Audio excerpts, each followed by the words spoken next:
말씀을 받겠습니다. 이 시간 우리에게 주시는 하나님 말씀은 골로새서 3장 15절에서 17절 말씀입니다. 신약 성경 327쪽쯤에 있습니다. 골로새서 3장 15절에서 17절 말씀을 우리 찾으셨으면 우리 세 절이기 때문에 같이 합독하도록 하겠습니다. 우리 같이 읽겠습니다. 그리스도의 평강이 너희 마음을 주장하게 하라. 너희는 평강을 위하여 한 몸으로 부르심을 받았나니 너희는 또한 감사하는 자가 되라. 그리스도의 말씀이 너희 속에 풍성히 거하여 모든 지혜로 피차 가르치며 권면하고 시와 찬송과 신령한 노래를 부르며 감사하는 마음으로 하나님을 찬양하고 또 무엇을 하든지 말에나 일에나 다 주 예수의 이름으로 하고 그를 힘입어 하나님 아버지께 감사하라. 아멘. 할렐루야. 우리 좌우 앞뒤로 한번 인사 나누겠습니다. 하나님께 감사하는 삶을 삽시다.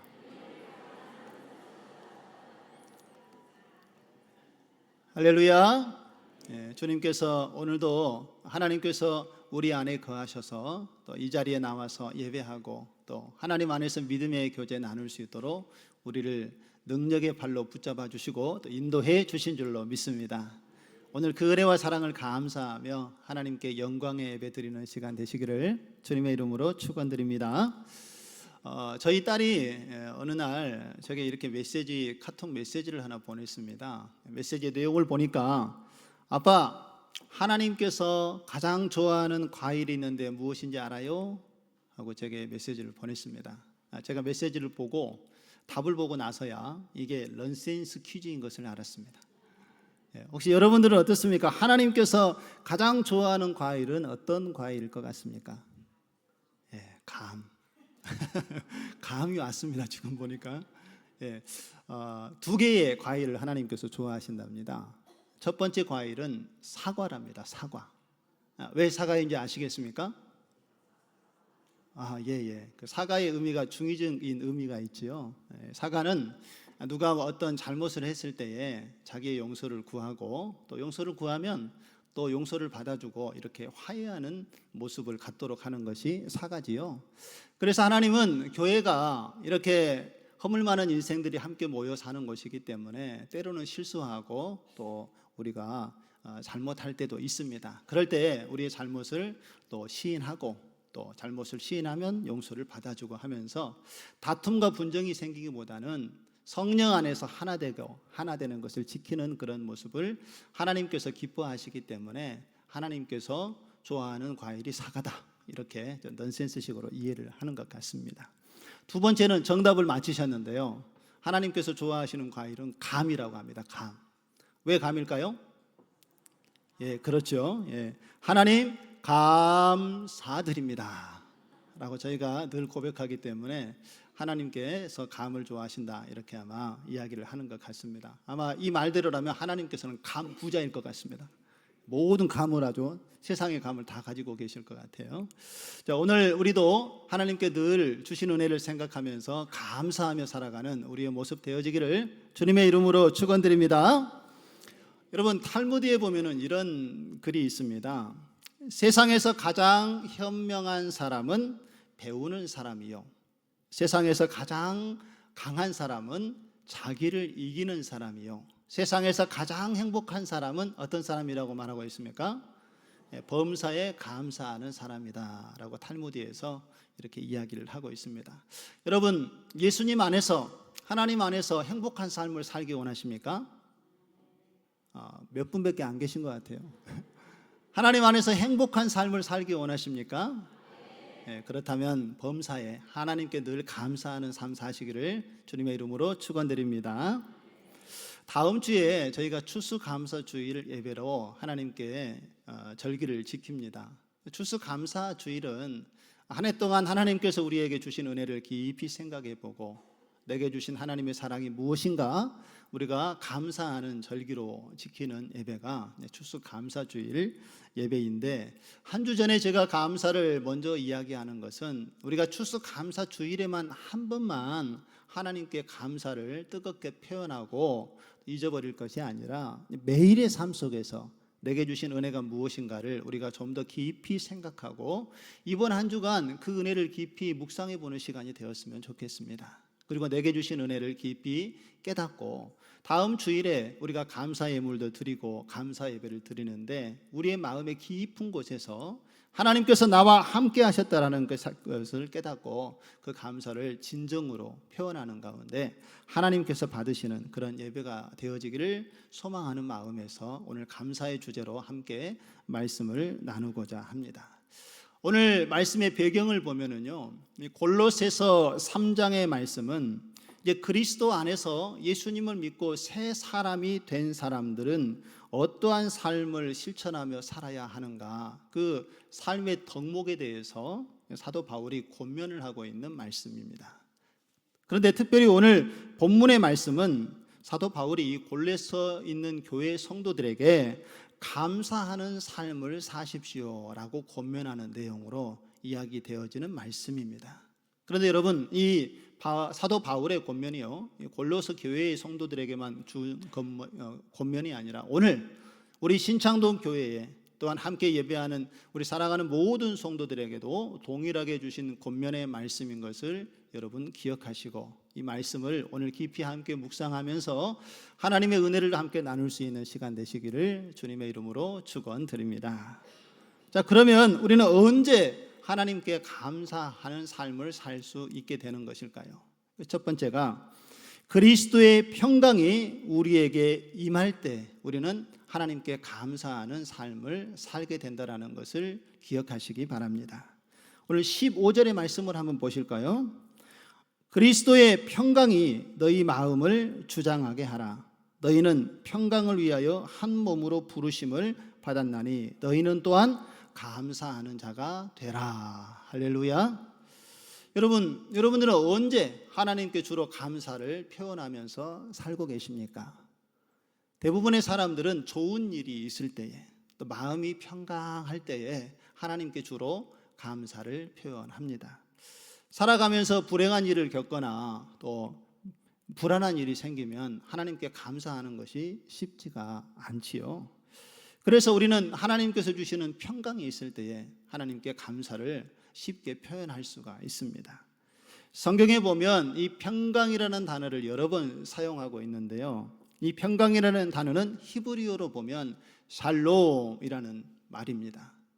그래서 이스라엘 백성들은요, 서로 만나면은 항상 서로에게 여호와 샬롬, 여호와 샬롬, 이렇게 샬롬을 외치며 인사를 나누었다라고 합니다. 왜 그렇습니까? 그들의 삶 가운데 하나님의 평강이 함께하기를 바랍니다 라는 그런 기원과 기도하는 마음으로 샬롬으로 인사를 했다라는 것이지요. 그런데 여러분, 이 하나님이 주시는 샬롬, 이 평강은 우리가 어떤 좋은 환경에 처해 있거나 그리고 물질적으로 풍요롭게 무엇을 다 가지고 있을 때에 외적으로 주어진 평강이 아니라, 하나님이 주시는 이 평강은 하나님의 은혜와 은총 속에 주어지는 우리의 마음에 주어진 평강이라는 것을 기억하시기 바랍니다. 어떠한 환경에 놓여 있다 할지라도 하나님이 주시는 은혜와 평강을 경험하는 사람은 하나님께 감사를 표현할 수 있다라는 것이지요. 그래서 이사야 선지자는 이사야 26장 3절에 이렇게 말씀을 합니다. 주께서 심지가 견고한 자를 평강하고 평강하도록 지키시리니 이는 그가 주를 신뢰하님이다. 할렐루야. 하나님께서 평강에 이르도록 하신다라고 말씀하셨는데, 이 평강을 누리는 사람은 주께 향한 심지가 견고한 자이고 또 하나님을 신뢰하는 자가 이 평강을 누릴 수 있다라고 말씀을 하고 있는 것입니다. 그런데 여러분, 이 구절을 현대인의 성경으로 다시 한번 읽어보실까요? 조금 더 자세하게 이 말을 쉽게 풀어서 설명을 했는데 우리 같이 한번 읽어보겠습니다. 여호와는 자기를 의지하고 마음이 한결같은 자에게 완전한 평강을 주신다. 할렐루야. 하나님께서 주시는 평강이 완전한 평강인데 이 평강을 누구에게 주신다고요?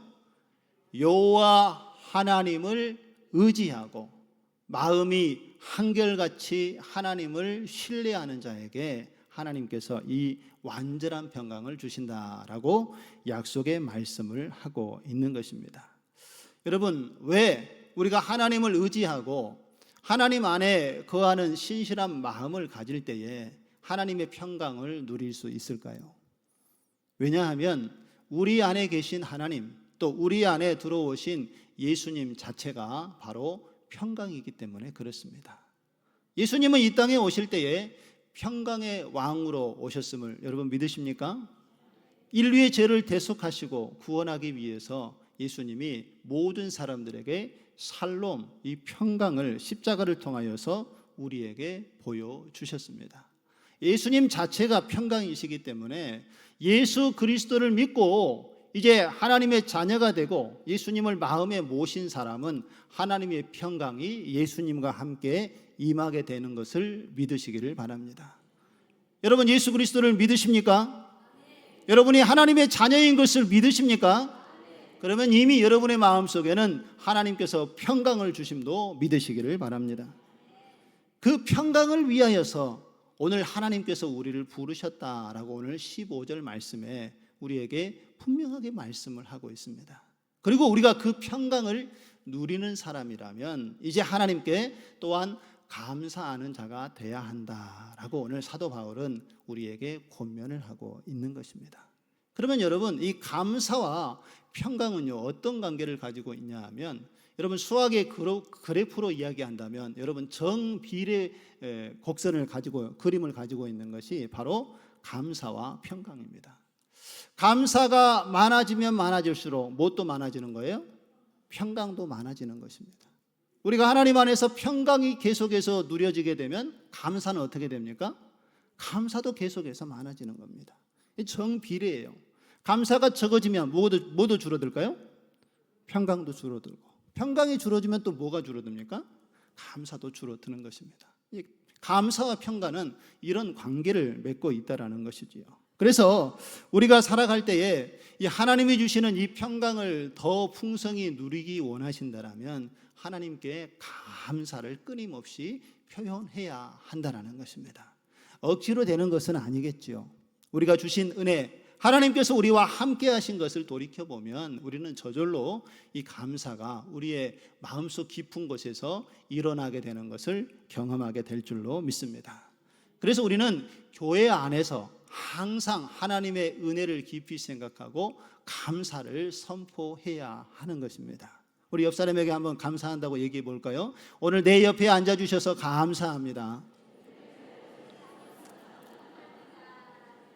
여러분, 감사 표현하니까 돈이 좀 드셨습니까? 네, 돈 한 푼 안 들어요. 그래도 하나님께 감사를 표현하니까 여러분 기분이 어떠세요? 네, 좋아지죠. 예, 우리가 별거 아닌 것 가지고도 하나님께 감사합니다 라는 것을 감사의 조건을 찾아서 표현하면 그것이 우리를 평강으로 이끌어 주신다는 것을 믿으시기를 바랍니다. 작은 것 하나하나 또 주신 은혜 크신 사랑을 생각하면서 늘 감사 표현할 때 우리 교회가 하나님이 주시는 평강으로 놀라운 하나님의 사랑을 경험하는 교회로 든든하게 세워지게 될 줄로 믿습니다.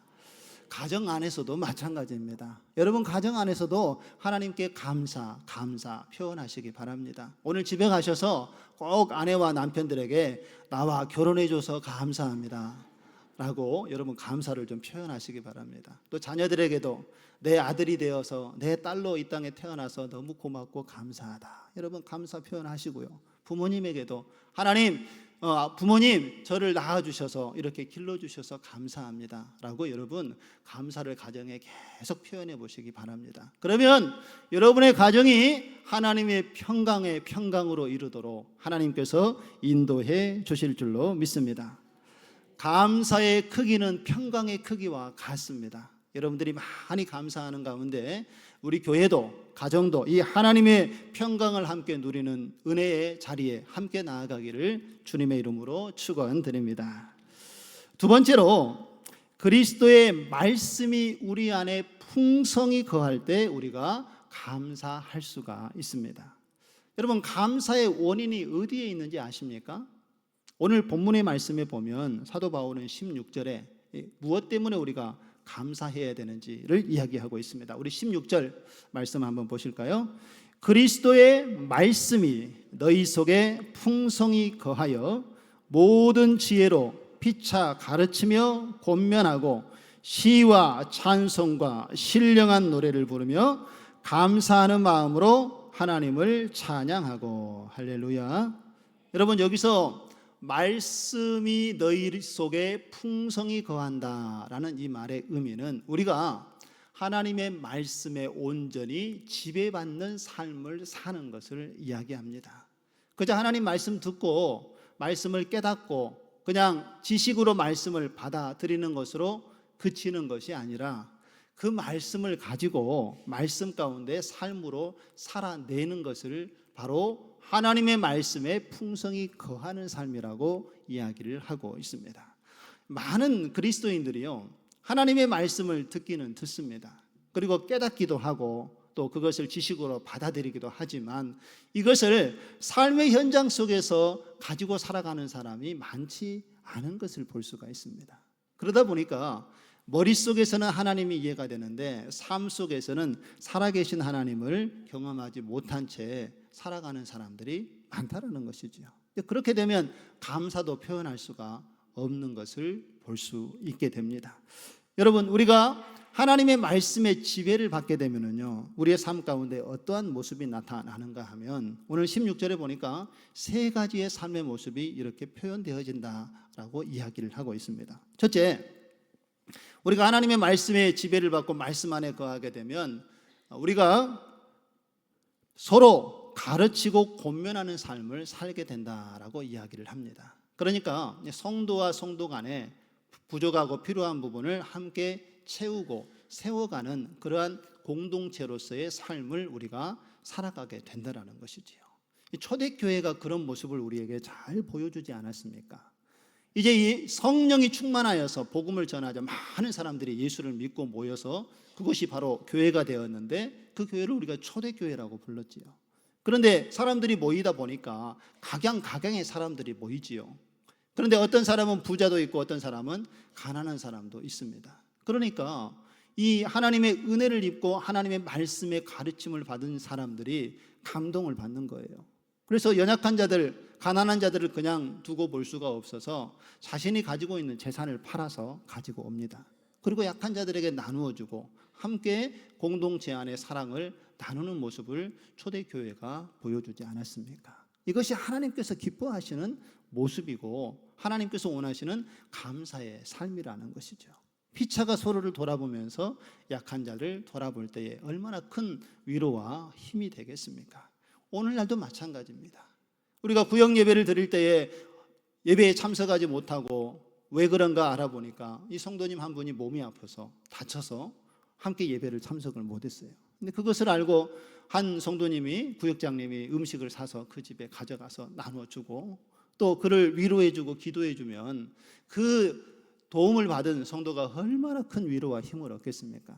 그리고 감사하는 마음이 저절로 나오지 않겠습니까? 그리고 그렇게 도움을 받은 사람은요, 또 거기에 멈추지 않습니다. 내가 은혜를 받았기 때문에 또 다른 사람들에게 나눔을 하게 되죠. 그래서 나눔이 풍성해지면서 하나님의 평강이 넘치게 되고 하나님의 감사가 이 성도의 교제 가운데 풍성히 나타나게 된다는 것입니다. 이것이 하나님의 말씀에 지배를 받는 자의 삶의 모습이라는 것입니다. 두 번째는 하나님의 말씀에 지배를 받게 되면 우리가 하나님께 신령한 예배를 드릴 수 있다는 거예요. 하나님의 말씀에 은혜가 있으면 모든 지혜로 피차 하나님께서 가르쳐 주시고 섬기게 하는 삶을 살면서 시와 찬송과 신령한 노래를 하나님께 부르면서 예배할 수 있게 된다는 것입니다. 오늘 저와 여러분이 이렇게 앉아서 하나님께 마음을 다하여 예배하는 것처럼 하나님의 말씀이 우리 안에 거할 때에 이러한 참된 예배자로 하나님께서 우리를 인도하여 주신다는 것을 믿으시기를 바랍니다. 세 번째는 감사하는 마음으로 하나님을 더욱 찬양하게 된다는 것이지요. 여러분 오늘 예배 드릴 때에 여러분의 마음의 상태를 한번 점검해 보시기 바랍니다. 나는 하나님께 감사하는 마음을 가지고 지금 예배를 드리고 있는지, 아니면 그저 예배 시간이 되었으니까 의무적으로 종교적인 행위로서 하나님께 예배를 드리고 있는지 스스로를 한번 진단해 보시기 바랍니다. 감사가 없는 찬양은, 예배는 하나님께서 기뻐 받으시는 예배가 될 수 없습니다. 그러나 오늘 내게 주신 구원의 은혜에 감사하고 나를 이곳에 인도하신 하나님의 사랑을 기억하고 드리는 감사가 있는 예배는 하나님께서 우리의 예배를 기쁘게 받아주신다는 것을 믿으시기를 바랍니다. 오늘 하나님 앞에 나아올 때에 우리의 마음을 점검하셔서 하나님께서 베푸실 은혜를 기대하고 또 말씀을 통하여 위로받고 세임을 얻어서 세상에 나아가서 하나님의 말씀대로 살겠습니다 라는 다짐과 소망을 가지고 주님 앞에 예배드리는 여러분의 모습을 하나님께서 오늘도 기억하시고 진정한 감사가 있는 삶으로 우리의 삶을 이끌어 주실 줄로 믿습니다. 하나님이 주시는 그 은혜와 사랑을 늘 기억하면서 끊임없는 감사가 일어나고 끊임없이 하나님께서 부어주시는 평강의 삶이 우리의 삶 가운데 충만하게 채워지기를 주님의 이름으로 축원드립니다. 세 번째로요, 모든 일에 예수 그리스도의 이름을 힘입을 때에 우리는 하나님께 또한 감사하는 자가 될 수가 있습니다. 우리 17절의 말씀을 한번 보실까요? 우리 같이 한번 읽어보겠습니다. 또 무엇을 하든지 말에나 일에나 다 주 예수의 이름으로 하고 그를 힘입어 하나님 아버지께 감사하라. 할렐루야. 무엇입니까? 오늘 17절의 핵심적인 내용은 예수 그리스도의 중심적인 삶을 살라라고 우리에게 말씀을 하고 있는 것입니다. 무엇을 하든지 말에나 일에나 다 누구의 이름으로 하라고요? 주 예수의 이름으로 하라는 겁니다. 예수님이라면 어떻게 말씀하시고 예수님이라면 어떻게 행동을 하셨을까 생각하고 말하고 행동하고 하나님 앞에 나아가라는 것입니다. 사도 바울은요, 우리가 무엇을 하나님께 감사해야 하는지 고린도전서 1장 4절에 이렇게 권면을 하고 있습니다. 우리 고린도전서 1장 4절에 보면 그리스도 예수 안에서 너희에게 주신 무엇으로 말미암아요? 하나님의 은혜로 말미암아 내가 너희를 위하여 항상 하나님께 뭐합니까? 감사한다라는 것입니다. 사도 바울이 하나님께 감사를 표현할 때 먼저 생각한 것은 내가 예수 그리스도 안에서 하나님께서 내게 베풀어 주신 은혜가 무엇인가를 먼저 생각했다라는 것입니다. 그리고 그 은혜가 깨달아지니까 감사가 표현되지 않을 수가 없었다라는 것이지요. 그래서 사도 바울은 본인이 받았던 이 하나님의 은혜, 그리스도 예수 안에서 주어진 이 은혜의 삶을 나만 누리는 것이 아니라 함께하는 모든 골로새 교회의 성도들도 그 은혜를 나누기를 원하여서 권면을 하고 있는 것입니다. 오늘 사도 바울의 이 권면은 동일하게 우리에게 주어진 권면인 것을 믿으시기를 바랍니다. 우리가 은혜 안에 하나님께 감사하는 삶을 살아야 하는 이유는요, 그리스도께서 우리와 늘 함께 하시기 원하시고 또 우리의 삶을 통하여 영광을 얻으시기 원하시기 때문에 그렇습니다. 그래서 우리는요, 항상 하나님께 감사하면서 이 감사의 뜻이 무엇인지 분별하고 하나님을 바라보며 나아가야 한다는 것입니다.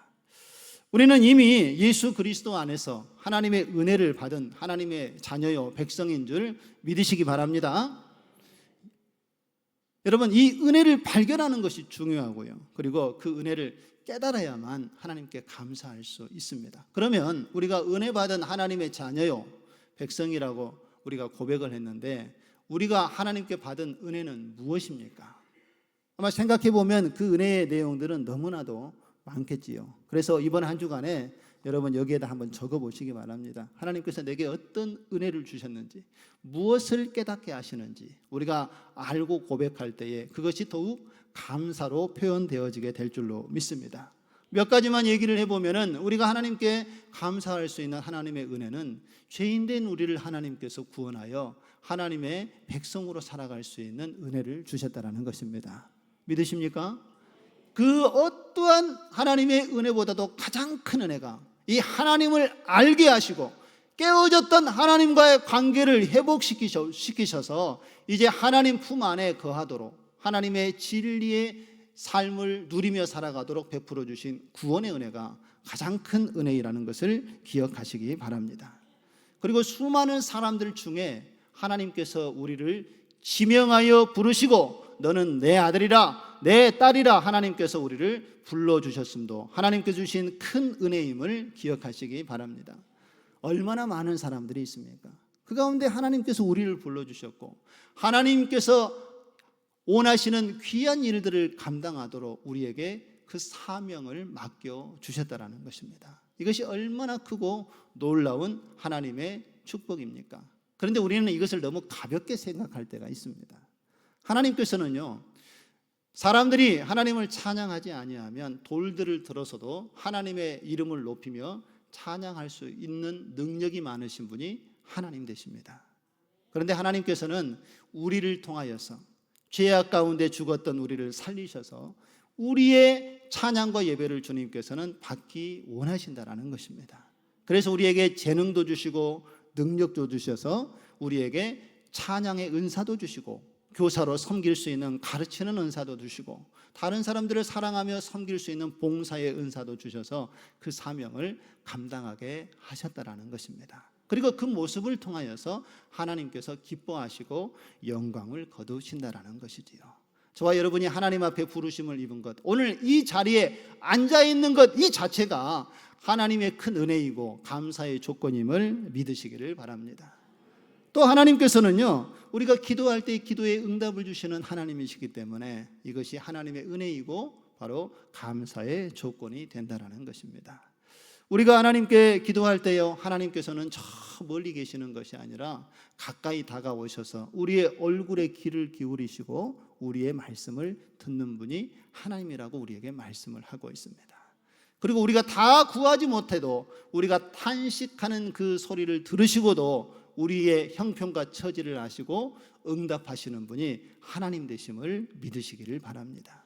그러니 이것이 하나님께서 주시는 은혜이고 하나님의 평강이라는 것이지요. 그리고 지난날에 우리의 삶을 한번 깊이 묵상하고 돌이켜 보시기 바랍니다. 그러면 하나님의 손길이 안 미친 곳이 하나도 없다라는 것입니다. 그래서 우리가 모든 것이 하나님의 은혜입니다라고 고백할 수 있는 것 아니겠습니까? 예수 그리스도 안에서 예수의 이름으로 우리가 하나님을 바라볼 때에 하나님께서는 우리의 마음에 평강을 더하여 주시고 감사함으로 하나님 앞에 나아가도록 우리의 삶을 인도해 주시는 줄 믿습니다. 마지막으로요, 오늘 한편에 제가 글을 소개하고 오늘 말씀을 마치고자 합니다. 이 이야기는 이 아일랜드 출신 오스카 와일드라는 사람이 쓴 단편 소설, 제목은 지옥의 단편이라는 책에 나와 있는 몇 가지 줄거리입니다. 제가 이 이야기를 함께 나누고 이 말의 의미가 무엇인지를 함께 생각해 보는 시간이 되었으면 좋겠습니다. 내용을 보면 이렇습니다. 예수님께서 길을 가다가 술집 앞을 지나가는데 비틀거리고 그 앞에서 술주정을 하고 있는 술주정뱅이 한 사람을 만나게 됩니다. 그리고 그 사람을 만나고 예수님이 깜짝 놀랍니다. 보니까 아는 사람이에요. 그리고 예수님께서 깜짝 놀라서 얘에게 질문을 합니다. 네가 절림발이었을 때에 내가 고쳐주었는데 어떻게 너는 지금 이런 삶을 살고 있느냐? 라고 예수님께서 묻습니다. 그러자 이 술주정뱅이가 날카롭게 예수님께 대답합니다. 주님이 내 다리를 고쳐주셔서 내가 걷게 된 것은 참 감사합니다. 그런데 열심히 살아보려고 애썼지만 살 길이 너무 막막합니다. 가진 것도 없고 배운 것도 없어서 이제 직장을 구해서 새로운 일을 해보려고 했는데 직장을 구할 수가 없었습니다. 그래서 가진 돈도 없고 이제는 다리가 멀쩡하니 또 앉아서 구걸할 수도 없어서 내 삶이 막막하여 너무 힘들어 탄식하다가 홧김에 술을 마시기 시작했는데 그것이 지속되다 보니까 제가 알코올 중독자가 되고 말았습니다. 라고 이런 대화를 나눴다고 합니다. 또 예수님께서 길을 가시던 중에 거리에서 방황하는 한 창녀를 보게 됐습니다. 가만히 보니 예수님께서 알만한 사람이었습니다. 이 여인은 간음 중에 현장에 잡혔다가 사람들에게 죽임을 당할 뻔했는데 예수님께서 구출해줬던 여인이었습니다. 예수님께서 또 당황하시면서 여인에게 물었습니다. 그대는 어찌하여 다시 창녀가 되어 이렇게 살고 있습니까? 라고 예수님께서 묻자 여인이 탄식하며 대답합니다. 예수님께서 저를 그때 구해주셔서 너무 고맙고 감사했습니다. 그러나 사람들이 나를 더럽다고 여기고 나를 외면해서 내가 세상 속에 마음껏 살 수가 없습니다. 아무도 사람들이 저를 사람 취급해 주지 않아서 제가 외롭고 힘들고 어려운 삶을 살다가 결국에 제가 하던 일로 다시 돌아갈 수밖에 없었습니다. 라고 여인이 대답을 했습니다. 또 예수님께서 한 곳에 가시다가 한 사람을 만났는데 이번에는 아주 혈기가 많고 주먹질만 하는 조폭 한 사람을 만나게 됐습니다. 이도 보니까 예수님께서 알만한 사람이었어요. 예수님께서 또 깜짝 놀라 그를 바라보고 있는데 이 조폭이 먼저 예수님을 알아보고 이렇게 예수님께 이야기합니다. 예수님, 저는 원래 앞을 보지 못한 맹인이었습니다. 그런데 예수님께서 저의 눈을 열어주셔서 앞을 보게 되었습니다. 그때 예수님께서 저를 고쳐주신 것이 얼마나 감사했는지 모릅니다. 그런데 예수님, 제가 눈을 뜨고 보지 못했을 때에는 잘 몰랐는데 눈을 뜨고 세상을 보니까 이 세상에 안 입고 온 사람들이 얼마나 많은지 모르겠습니다.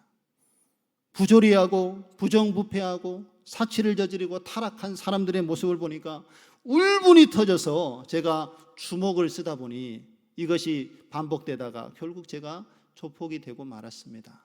라고 이렇게 이야기를 했다라고 합니다. 여러 가지 이야기가 있지만 오늘 세 가지의 스토리를 제가 여러분들에게 말씀을 드렸는데 여러분, 오스카 와일드가 이 작품을 통하여서 우리에게 무엇을 말하고 싶은 것 같습니까? 오늘 예수님을 만났던 이 사람들이, 물론 이것이 소설이고 논픽션입니다. 픽션입니다. 논픽션입니다. 사실이 아닌 이야기를 만들어낸 것이지만요, 이 작가는 이것을 통해서 우리에게 무언가를 전달하고 싶은 메시지가 있어서 이렇게 소설로 글을 만들어 본 것이지요. 그의 삶 속에 절름발이로 걷지 못했던 한 사람이 예수님을 만나서 새로운 인생이 시작되었고, 또 창녀로 현장에서 간음하다가 잡혀서 돌에 맞아 죽을 뻔했지만 예수님께서 그를 도와주어서 새로운 삶을 시작하게 되었고, 앞을 보지 못했던 사람이 예수님을 통하여 고침을 받고 새로운 삶을 시작을 했는데 문제는 무엇입니까? 예수님을 통해서 받은 그 은혜를 끝까지 지속하지 못하고 감사의 삶을 살지 못하게 되면 삶의 결과가 이렇게 불행하게 치달을 수도 있다는 것을 오늘 우리에게 이야기하고 있는 것 아니겠습니까? 저는 이 이야기를 보면서 우리 자신의 모습을 투영해 볼 수 있었습니다. 내 자신의 모습을 투영해 볼 수 있었습니다. 우리도 하나님의 은혜를 힘입고 하나님의 사랑 안에 살아가지만 그 순간 나를 지켜주시고 나에게 힘을 주시고 내가 연약할 때 나를 강하게 하셔서 내 병을 고쳐주신 하나님의 그 은혜를 경험할 때에는 너무 기쁘고 하나님께 감사를 표현하지만 시간이 지나면은 우리가 이 감사를 쉽게 잊어버릴 때가 많이 있다는 것입니다. 그 하나님의 은혜, 그 하나님의 사랑을 잊어버리게 되면 우리 안에 감사도 사라지게 되고 결국은 하나님의 뜻대로 살지 않고 내 과거의 습관과 옛 습관이 다시 나타날 수밖에 없는 모습이 우리의 인간의 연약한 모습 아니겠습니까? 그래서 우리는 하나님께서 주신 은혜를 잊어버리지 않아야 한다는 것입니다. 그리고 늘 되새겨보고 그것을 돌이켜보면서 하나님께 감사를 표현해야 된다는 것이죠. 그래서 오늘 오스카 와일드는요, 이런 주장을 합니다. 받은 은혜에 대해서 감사가 사라지면 그것은 지옥의 출발점과 같다라고 이야기를 합니다. 하나님의 은혜를 다 잊어버리기 시작한다는 것이지요. 감사가 없는 마음은 그의 마음에 불행의 서식지가 된다라고 이야기를 합니다. 감사를 잃어버리면 어둠의 세상을 우리가 맞이할 수밖에 없다라고 저자는 이야기를 하고 있는 것입니다. 사랑하는 성도 여러분, 우리 모두는 이미 하나님의 은혜를 입고 살아가는 하나님의 자녀요 백성인 줄로 믿습니다. 그런데 어떤 사람들은요, 이 하나님의 은혜를 받았음에도 불구하고 그 은혜를 잘 기억하고 지키며 감사하는 삶을 사는 사람도 있지만, 어떤 사람은 그 은혜를 쉽게 잊어버리고 하나님의 은혜를 감사하지 못하고 오히려 그 은혜를 부정하며 살아가는 사람도 있습니다. 저와 여러분은 어떠한 삶을 선택하며 사시기를 원하십니까? 하나님께서 내게 베풀어 주신 그 은혜를 늘 기억하시고 잊어버리지 마시고 그 은혜에 감사함으로 하나님께서 주시는 평강을 누리며 살아가는 저와 여러분의 삶 되어지기를 주님의 이름으로 축원드립니다.